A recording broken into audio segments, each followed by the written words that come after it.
Hello students. So NEET Physics la Units and Measurement chapter தான் பார்த்துட்டு இருக்கோம். இதுக்கு முன்னாடி பார்த்திருந்த கிளாसेसல Vernier Caliper பத்தி டிஸ்கஸ் பண்ணிருந்தோம்.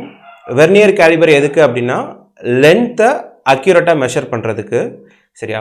இப்போ நம்ம நார்மலான ஸ்கேல்ல மெஷர் பண்ணும்போது mm ரீடிங்ல மெஷர் பண்ணுவோம். ஒரு லெந்த் மெஷர் ஒரு பேனாவோட ஆப்ஜெக்ட்டை மெஷர் பண்றோம் அப்படினா எனக்கு வந்து சென்டிமீட்டர் ரீடிங்கும் இருக்கும், அதில் என்ன இருக்கும் mm ரீடிங்கும் இருக்கும். ஸோ அதில் மினிமமாக மெஷர் பண்ணக்கூடிய அக்யூரசி என்ன அப்படின்னு பார்த்தீங்கன்னா mm தான் இருக்கும். ரைட்டா?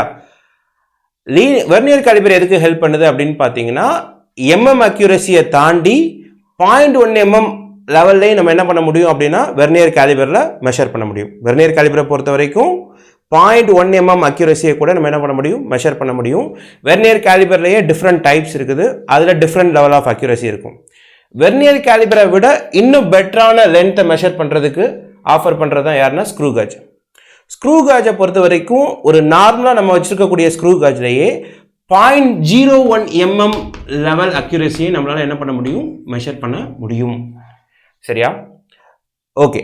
இப்போ இந்த ஸ்க்ரூ காஜை பொறுத்த வரைக்கும் நமக்கு நார்மலாக ஸ்கேலில் வந்து பார்த்தீங்கன்னா சென்டிமீட்டர் ரீடிங் இருக்கும். சென்டிமீட்டருக்குள்ளே என்ன பண்ணியிருப்போம் 1 சென்டிமீட்டரை 10ஆல் டிவைட் பண்ணியிருப்போம். அதுதான் யார் ஒரு mm இல்லையா? இப்போ ஸ்க்ரூ காஜ்னே கிட்டத்தட்ட அதே செட்டப் தான். பட் இங்கே எப்படி இருக்கும் அப்படின்னு பார்த்தீங்கன்னா இந்த மாதிரி ஒரு யூ ஷேப்பில் வந்து பார்த்தோம்னா ஒரு டிவைஸ் இருக்கும். இதில் இந்த 2 எண்டு இருக்கும். இந்த 2 எண்டுக்கு இன்பிட்வீனில் தான் நம்ம என்ன பண்ணணும் நம்மளோட ஆப்ஜெக்டை பிளேஸ் பண்ணணும். சரியா? இங்கே 2 ஸ்கேல் இருக்கும். ஒன்று வந்து பார்த்தீங்கன்னா மெயின் ஸ்கேல் அல்லது லீனியர் ஸ்கேல்னு சொல்லுவோம். இது நம்ம நார்மலாக வச்சுருக்கக்கூடிய ஸ்கேல் மாதிரியே தான். எப்படி இருக்கும் அப்படின்னு பார்த்தீங்கன்னா இது 1 சென்டிமீட்டர் 1 சென்டிமீட்டரை 10ஆக பிரித்து வச்சுருப்போம். ஸோ இங்கே இருக்கக்கூடிய ஒவ்வொரு டிவிஷனும் யாருன்னா ஒரு mm நம்ம நார்மலாக நம்ம வச்சுருக்கக்கூடிய ஸ்கேல். இன்னொரு ஸ்கேல் யார் அப்படின்னு பார்த்தீங்கன்னா சர்க்குலர் ஸ்கேல். இந்த சர்க்குலர் ஸ்கேல் எப்படி இருக்கும் அப்படின்னு பார்த்தீங்கன்னா இங்கே பார்க்கறதுக்கு நான் ஸ்ட்ரைட்டாக வரைஞ்சிருக்கேன். இது எப்படி இருக்கும் அப்படின்னா ஒரு சர்க்குலர் மேனரில் இருக்கும். ரைட்டா? சர்க்கிளாக இருக்கும். கரெக்டாக வந்து பார்த்தீங்கன்னா 0, 5, 10, 15 அப்படின்னு ஆரம்பிச்சு அப் டு எது வரைக்கும் இருக்கும் அப்படின்னு பார்த்தீங்கன்னா 100 வரைக்கும் இருக்கும். ஸோ ஒரு கம்ப்ளீட் ரொட்டேஷன் கொடுத்தீங்கன்னா இதில் 100 டிவிஷன்ஸ் வந்து பார்த்தோம்னா இருக்கும். ஒரு கம்ப்ளீட் ரொட்டேஷனில் 100 டிவிஷன்ஸ் இருக்கும். ஸோ 100 டிவிஷனாக நம்ம என்ன பண்ணியிருப்போம் இந்த சர்க்குலர் ஸ்கேலை பிரித்து வச்சுருப்போம். ரைட்டா? இப்போ இந்த ஸ்க்ரூ காஜோட பிரின்சிபல் என்ன அப்படின்னு பார்த்தீங்கன்னா நான் இங்கே வந்து ஒரு ஆப்ஜெக்டை பிளேஸ் பண்ணுறேன். இந்த ஆப்ஜெக்டை பிளேஸ் பண்ணுறதுக்கு தகுந்த மாதிரி இந்த இருக்கு இல்லையா இந்த போர்ஷனை வந்து என்ன பண்ண முடியும் அப்படின்னா என்னால் மூவ் பண்ணிக்க முடியும். இதை எப்படி நான் மூவ் பண்ணுவேன் அப்படின்னு பார்த்தீங்கன்னா இந்த இருக்கு இல்லையா சர்க்குலர் ஸ்கேல், இதுக்கு பின்னாடி இங்கே ஒரு டிவைஸ் இருக்கும். இதை நான் ரொட்டேட் பண்ணேன் அப்படின்னா இதை சுற்றுனேன் அப்படின்னா ஆட்டோமேட்டிக்காக இந்த போர்ஷன் வந்து என்ன ஆகும்னா முன்னையும் பின்னையும் மூவ் ஆகும். ஸோ எனக்கு எந்த ஆப்ஜெக்டோட லென்த்தை மெஷர் பண்ணணுமோ நான் அதை இங்கே வச்சிருவேன்.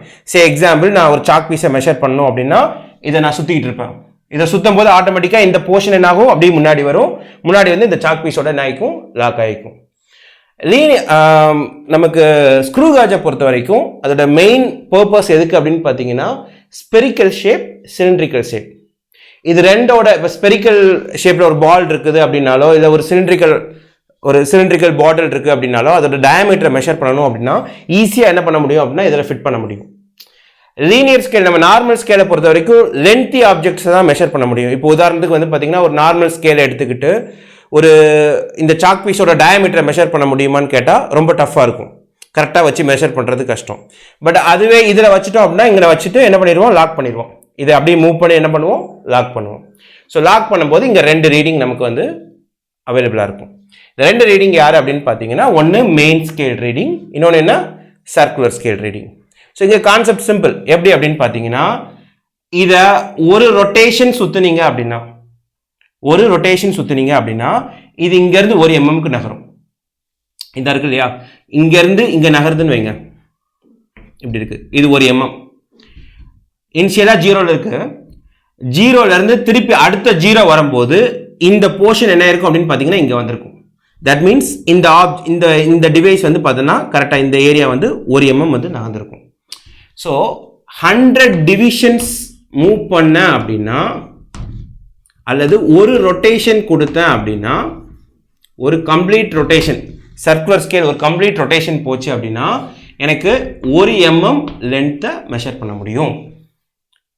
இதை தான் நம்ம என்ன சொல்லுவோம் அப்படின்னு பார்த்தீங்கன்னா பிச் அப்படின்னு சொல்லுவோம். அப்போ இந்த போர்ஷன் மூவ் ஆகிறது ஸ்க்ரூ காஜோட பிச்சை வச்சு. பிச் அப்படிங்கிறது ஸ்க்ரூ காஜுக்கு மட்டும் இல்லை, நம்ம நார்மலாக ஸ்க்ரூ யூஸ் பண்ணுறோம் இல்லையா, ஸ்க்ரூ எதுக்கு யூஸ் பண்ணுவோம்? இப்போ வந்து பார்த்தோன்னா ஒரு இடத்துல த்ரெட் இருக்கும் ஸ்க்ரூவில், ஸ்க்ரூவை மூவ் பண்ண என்னாகும், உள்ளே போய் டைட் ஆகும், ரிமூவ் பண்ணனா என்னாகும், வெளியே வரும். நான் ஸ்க்ரூவை மூவ் பண்ணுறதுக்கு நம்ம த்ரெட் ஏன் போட்டிருக்கோம்? சுற்றுனா அது உள்ளே போகணும், கரெக்டாக இல்லையா? கிளாக் வைஸில் சுற்றுனா உள்ளே போகணும், ஆன்டி கிளாக் வைஸில் சுற்றுனா வெளியே வரணும். நான் ஒரு ரொட்டேஷன் சுற்றும் போது அது எவ்வளோ எம்எம் மூவ் ஆகுது அப்படிங்கிறது தான் என்ன பிச். சரியா? அப்போ பிச்சோட பேசிக் டெஃபினிஷன் இங்கே மட்டும் இல்லை, ஸ்க்ரூ காஜுக்கு மட்டும் இல்லை, ஜென்ரலாகவே பிச்சுக்கு டெஃபினிஷன் எப்படி இருக்கும் அப்படின்னு பார்த்தீங்கன்னா distance moved by a screw by number of rotation. ஒரு ரொட்டேஷனுக்கு எவ்வளவு டிஸ்டன்ஸ் மூவ் ஆகுது. ஸோ இங்கே பார்த்தீங்கன்னா ஒரு ரொட்டேஷனுக்கு 1 mm மூவ் ஆகுதா, ஸோ பிச் என்ன 1 mm. ரைட்டா? ரைட். அடுத்து இதோட லீஸ்ட் கவுண்ட். இதோட லீஸ்ட் கவுண்ட் ஸ்க்ரூ காஜோட லீஸ்ட் கவுண்ட். ஸ்க்ரூ காஜோட லீஸ்ட் கவுண்ட் அப்படிங்கிறது என்ன? லீஸ்ட் கவுண்ட்னா ஒரு ஸ்கேல்ல குறைஞ்சபட்சம் எனக்கு எவ்வளவு லென்த்தை மெஷர் பண்ண முடியும். நார்மல் ஸ்கேலோட லீஸ்ட் கவுண்ட் என்ன? 1 mm. ஸ்க்ரூ காஜோட லீஸ்ட் கவுண்டை முடிவு பண்றது எப்படி அப்படின்னா, இங்க நமக்கு இந்த டிவிஷன்ஸ் இருக்கு இல்லையா, 100 டிவிஷன் சுத்துச்சுன்னா 1 mm, 100 டிவிஷன் சுத்துச்சுன்னா 1 mm. அப்போ ஒரு டிவிஷனுக்கு இப்போ இங்க வந்து பாத்தீங்கன்னா 0 இருக்குது, இங்க 0 இருக்குது. நான் இதை எப்படி ரொட்டேட் பண்றேன், நான் என்ன பண்றேன், இதை ரொட்டேட் பண்றேன். ரொட்டேட் பண்ணும்போது இந்த ஃபர்ஸ்ட் லைன் இருக்கு இல்லையா, இந்த ஃபர்ஸ்ட் லைன் வந்து பார்த்தீங்கன்னா இந்த லைனோட என்ன ஆகுது, அலைன் ஆகுது. ஸோ இது 0 லைன், இது ஃபர்ஸ்ட் லைன். கரெக்டா? ஃபுல்லாக ரொட்டேட் பண்ணல, ஜஸ்ட் என்ன பண்றேன் அப்படின்னா ஒரு சின்ன ட்விஸ்ட் மட்டும் கொடுக்குறேன். கொடுக்கும்போது என்ன ஆகுது, இந்த 0 மேலே போயிட்டு இந்த ஃபர்ஸ்ட் லைன் என்ன ஆகுது, இதோட அலைன் ஆகுது. தட் மீன்ஸ் ஒரு டிவிஷன் மட்டும் மூவ் ஆயிருக்குது. ஒரு ரொட்டேஷன் கம்ப்ளீட்டா மூவ் ஆச்சுன்னா 100 டிவிஷன், ஒரு டிவிஷன் மட்டும் மூவ் ஆச்சுன்னா அப்போ அதுக்கு எத்தனை mm இருக்கும்? 100 டிவிஷன், 100 டிவிஷன் சேர்ந்துச்சுன்னா 1 mm. அப்போ ஒரு டிவிஷனுக்கு 1/100 mm. ஸோ ஜஸ்ட் இந்த சர்க்குலர் ஸ்கேலை நீங்கள் 100 பிரித்து வைக்கிறது மூலமா உங்களால் வந்து பார்த்தீங்கன்னா 1/100 mm லென்த்தையும் மெஷர் பண்ண முடியும். நார்மல் ஸ்கேலில் யோசிச்சு பாருங்க, ஒரு mm அப்படிங்கிறது எவ்வளோ சின்னதாக இருக்கும். அதை 100 பிரிக்க முடியுமா? பிரிச்சா நம்ம கண்ணில் பார்க்க முடியுமா? முடியாது. 100 நான் வந்து ரொம்ப மைன்யூட்டாக பிரித்து வச்சிட்டேன் அப்படின்னா கூட என்னால் கண்ணில் வச்சு என்ன பண்ண முடியாது, மெஷர் பண்ண முடியாது. அதுவே இங்கே ஒரு கேப்பை வந்து என்னால் ஈஸியாக என்ன பண்ண முடியும், கண்ணில் பார்க்க முடியும். ரைட்டா? அது நகர்ந்துச்சு அப்படின்னா அது எதை மீன் பண்ணுது, 1/100 mm மீன் பண்ணுது. 1/100 mmனா 0.01 mm. அப்போ இங்க கொடுத்துருக்க நான் வரைஞ்சிருக்கக்கூடிய ஸ்க்ரூ காஜுக்கு லீஸ்ட் கவுண்ட் என்ன, 0.01 mm. ஸோ ப்ராப்ளம் கேட்கும்போது இதை தான் கேட்பாங்க அப்படிங்கிற எந்த கட்டாயமும் கிடையாது. அவங்க சிச்சுவேஷன் கொடுத்துருப்பாங்க. எப்படி கொடுத்துருப்பாங்க, ஒரு ரொட்டேஷன் அப்படின்னா 200 டிவிஷன் இருக்குன்னு கொடுத்துருப்பாங்க, ஒரு ரொட்டேஷன்ல 300 டிவிஷன் இருக்குதுன்னு கொடுத்துருப்பாங்க. ப்ராப்ளம் எப்படி வேணாலும் மாற்றி மாற்றி கேட்கலாம். ஒரு ரொட்டேஷன்ல 50 டிவிஷன் கொடுத்துருப்பாங்க. ஸோ நம்ம கான்செப்டை கிளியரா புரிஞ்சுக்கணும். லீஸ்ட் கவுண்ட் கண்டுபிடிக்கிறதுக்கு நம்ம என்ன பண்ணணும் அப்படின்னா பிச் என்ன, பிச்சுங்கிறது என்ன, ஒரு ரொட்டேஷனுக்கு எத்தனை mm, ஒரு ரொட்டேஷனுக்கு எத்தனை mm. ரைட்டா? That is pitch. பை எவ்வளோ டிவிஷன், பை எவ்வளோ டிவிஷன், 50 டிவிஷனா 100 டிவிஷனா அப்படிங்கிறத பொறுத்து தான் நம்மளோட லீஸ்ட் கவுண்ட் என்ன ஆகும், டிசைட் ஆகும். ரைட்டா? அப்போ இந்த ரெண்டு கான்செப்டும் புரிஞ்சிருச்சு அப்படின்னா இதை வச்சுக்கிட்டு நம்ம என்ன பண்ணிடலாம், ரீடிங்கை ஈஸியாக நோட் பண்ணிடலாம். இப்போ நான் வந்து ஒரு ஆப்ஜெக்டை பிளேஸ் பண்ணுறேன், இப்படி பிளேஸ் பண்ணியிருக்கேன். பிளேஸ் பண்ணும்போது என்ன பண்ணுவேன், இதை லாக் பண்ணுவேன். ரைட்டா? இதை லாக் பண்ணுவேன். இதை லாக் பண்ணும்போது ஆட்டோமேட்டிக்காக எனக்கு 2 ரீடிங் கிடைக்கும். ஒன்று வந்து பார்த்தீங்கன்னா இங்கே இருக்கக்கூடிய மெயின் ஸ்கேல் ரீடிங். இங்கே நார்மலாக மெயின் ஸ்கேல் ரீடிங் என்ன இருக்குது, 0ல் இருக்குது. சரியா? 0ல் எப்போ இருக்கும் அப்படின்னு பார்த்தீங்கன்னா இதை ஒட்டி இருக்கும்போது, இது இதோட ஒட்டி இருக்கும்போது இந்த 0 இருக்கு இல்லையா, அதாவது இந்த லைன், இந்த லைன் இந்த லைனோட மேட்ச் ஆயிருக்கும். ஏன்னா நான் என்ன பண்ணியிருப்பேன், இந்த போர்ஷன் இதுதான் எனக்கு மூவபிள் போர்ஷன், இந்த மூவபிள் போர்ஷன் இதோட போய் ஒட்டி இருக்குதுன்னு வைங்க, விச் மீன் நான் உள்ள எதுவுமே வைக்கல. சரியா? இந்த போர்ஷன் இதோட ஸ்டிக் ஆயிருக்குது அப்படின்னா உள்ள எந்த பொருளுமே இல்லைன்னு அர்த்தம்.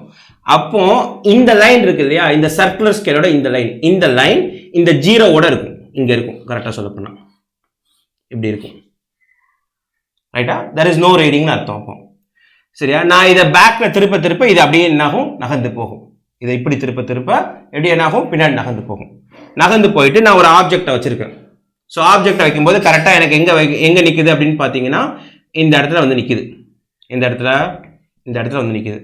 ஸோ 1 சென்டிமீட்டர் ஓகேயா, 11 mm, 12 mm, 13 mm ரைட்டா, 14 mm, இது எத்தனை 15 mm, 15 mm கொஞ்சம் தள்ளி நிற்குது. 15 mm கொஞ்சம் தள்ளி நிற்குது.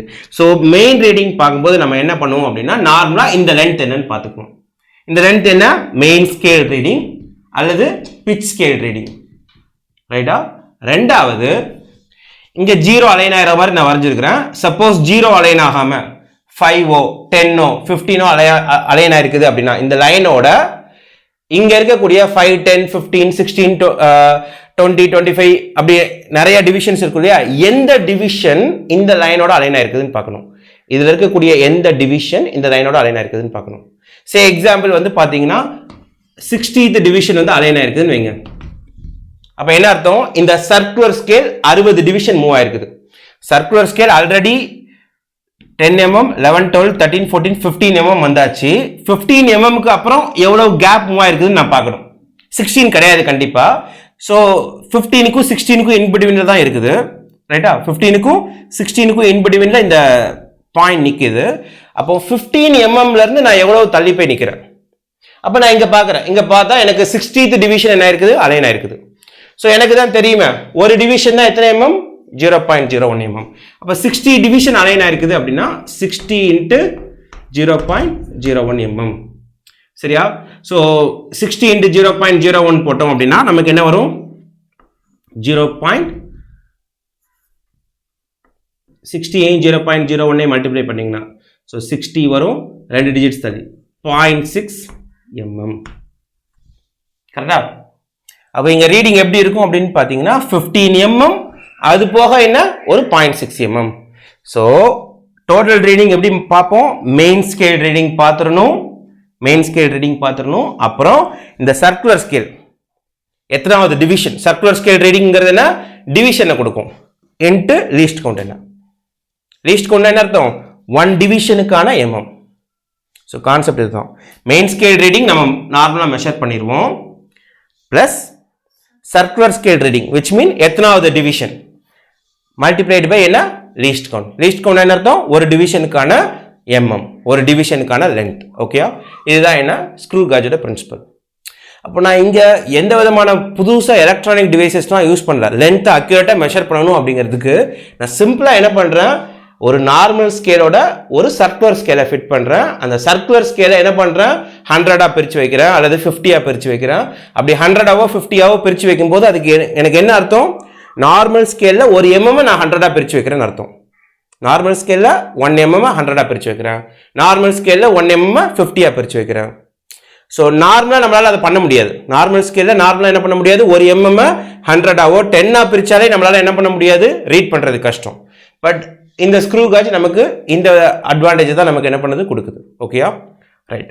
ஸோ கொஸ்டின் எப்படி கேட்பாங்க அப்படின்னு பார்த்தோம் அப்படின்னா அவங்க ஒரு ஸ்க்ரூ காஜை கொடுத்துருவாங்க. அந்த ஸ்க்ரூ காஜுக்கு மேபி லீஸ்ட் கவுண்டை மாற்றுவாங்க அல்லது பிச்சை மாற்றுவாங்க சரியா, அல்லது இப்படி இன்ஃபர்மேஷன் கொடுத்துருவாங்க.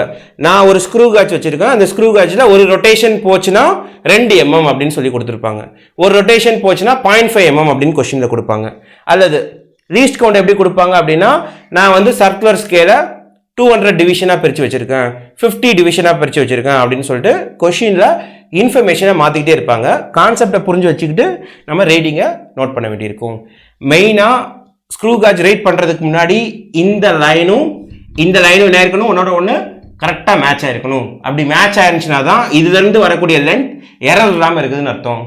சப்போஸ் இந்த லைன் இதை தாண்டி இருந்துச்சு அப்படின்னாலோ இதுக்கு முன்னாடி இருந்துச்சு அப்படின்னாலோ எரர் இருக்குதுன்னு அர்த்தம் சரியா. வெர்னியர் காலிபர்ல இந்த எரர் இருக்கும், 0 எரர்னு சொல்லுவோம். இங்கேயும் என்ன அந்த மாதிரி எரர் வரக்கூடாது. என்ன இருக்கக்கூடாது, இந்த லைனும் கரெக்டாக என்ன ஆகணும், அலைன் ஆகணும் சரியா. இதுதான் ஸ்க்ரூ காஜோட பிரின்சிபல்.